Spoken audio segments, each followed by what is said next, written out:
Right now in this media landscape, you see polls all the time that sort of faith in a lot of news organizations is falling. But on the other hand, I've seen a lot of polls that suggest that PBS is one of the most trusted institutions in our country right now. What makes PBS different? It's a great question. So part of it, I think, is the way that we're structured. So public television is actually not really a national organization, it's really local. All of our stations exist in communities. In fact, I travel a lot around the country, and many of the places I visit are public television stations and public radio stations are the last remaining locally owned, locally operated, locally governed media organizations. So at our core, we live in communities. And I think that when you're part of a community that you serve and people know you, first of all, I think you're going to be more accurate in the way that you capture stories because you understand the community. It's not like a journalist that sort of parachutes in, tries to get a story, and then, heads home.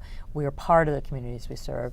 And I think the second is the way that we're funded. So we've always been funded through voluntary contributions. So people only give money to organizations they trust. So trust actually is the most important attribute of public television.